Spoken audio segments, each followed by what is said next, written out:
and winter have arrived, meaning the temperatures are cold and these trails are muddy. In this video, we're going to share our top 3 ways to prep your mountain bike to prepare for a season of muddy riding.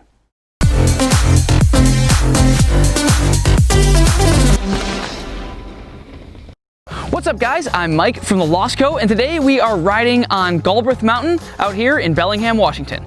Now if you live and ride somewhere where riding in the mud is acceptable, then you're in for a treat. Many riders out here in the Pacific Northwest actually prefer these conditions over summer. The temperature outside is more comfortable for riding, a little rain gets the dirt nice and tacky, and a lot of rain brings some super fun muddy rides. However, just because your bike was dialed for summer riding doesn't mean it's dialed for winter riding. So before you grab your bike and hit the trails, prioritize these 3 bike prep steps we're going to share in this video. All right, let's get into it.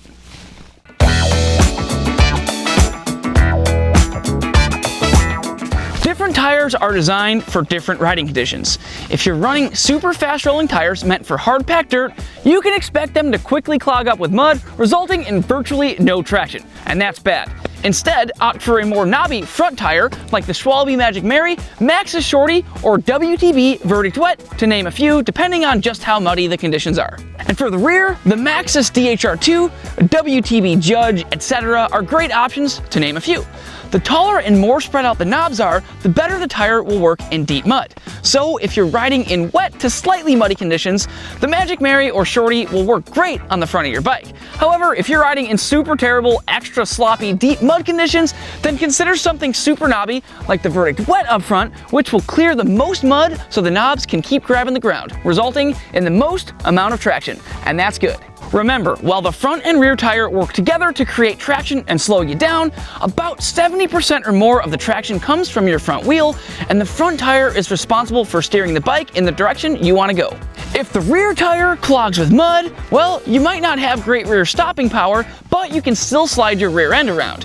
However, you'll want to avoid having a clogged front tire since the front is doing most of the stopping and most of the steering. When switching out your tires, it's also a great time to add new sealant, which may have dried up a bit from riding all summer. You'll also want to play around with tire pressure in the wet conditions.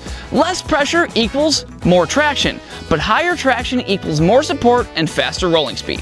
When the ground is wet, it tends to get a bit more spongy, meaning you'll be sinking in just a bit. Consider dropping about 2 psi from your preferred summer tire pressure in both of the tires and see how you like it. You'll notice you'll have better traction since the softer pressure will allow the tread to flatten out a bit more and the knobs can conform to the ground a bit more. However, you'll roll a little slower and have a little less support with less pressure, so play around with tire pressure to see what suits you best.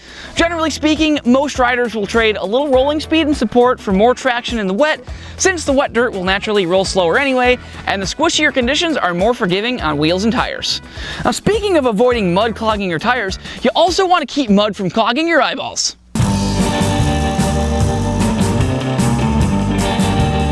This little piece of plastic doesn't look like much, but these fenders are a must-have for wet riding. Trust me, using a fender on the front of your bike is a night and day difference. Seriously, go ride in the wet without one of these things and then ride with one, and you'll agree with me 100%. There's a ton of different fenders on the market from brands like Mucky Nuts, Fox, RockShox, etc., but our favorites are from a local Bellingham company called Groundkeeper, and we even have our own branded fenders with them.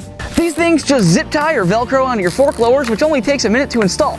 Most of the mud that gets on your face will fling off the back of your tire going up at this angle, which just so happens to be where your face is when you're riding. Without a fender, expect to have your eyeballs loaded up with mud and set aside an extra 20 minutes to account for the time it takes to stop on the side of the trail and dig the mud out of your eye.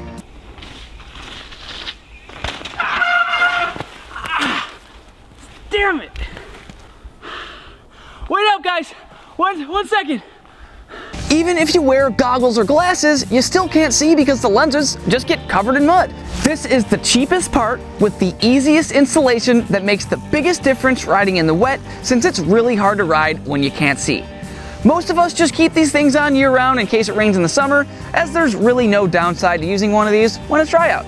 So if you ride with or without goggles or glasses, keep the mud off your face and out of your eyes so you can see where the heck you're riding, and put a fender on your bike.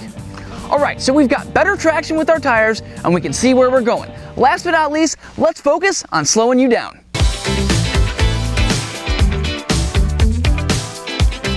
There are multiple types of compounds used on brake pads. The two most common are organic and metallic.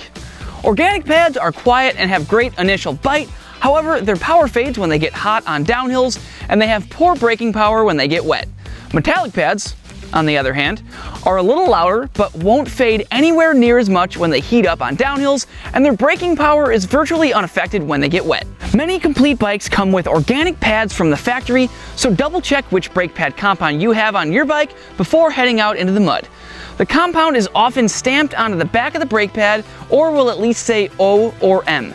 We always recommend using metallic pads for aggressive riding, no matter if it's wet or dry out, so this will be a great upgrade either way for more braking power on downhills. The braking power from metallic pads, combined with the knobby tires you switch to, will help you control your speed and steering to keep you riding fast and controlled in the mud. Alright, well there you have it. Those are our top 3 ways to prep your mountain bike for riding in the wet. These are just our top 3 tips, but there are many other great notable mentions. Those include, but aren't limited to, servicing your suspension to clean out the dust from the summer, make sure your pedals have all the pins in them, and make sure that the rubber on the bottom of your shoes is in good condition so that your feet have traction on the pedals when they're covered in mud. And of course, make sure that you have proper apparel for the cold and wet conditions, including waterproof shorts or pants, waterproof jacket, and get some warmer gloves like these 100% Briskers so you aren't absolutely cold and miserable. The more comfortable you are, the more fun that you'll have, I promise. With proper bike setup and apparel, you're going to have a freaking blast riding in the mud. So set yourself up for success before you hit the trails and enjoy months of riding in what we would consider our favorite time of the year to ride. To get all set up for the wet season, click this link to head over to our website at thelostco.com where you can snag any gear you're after.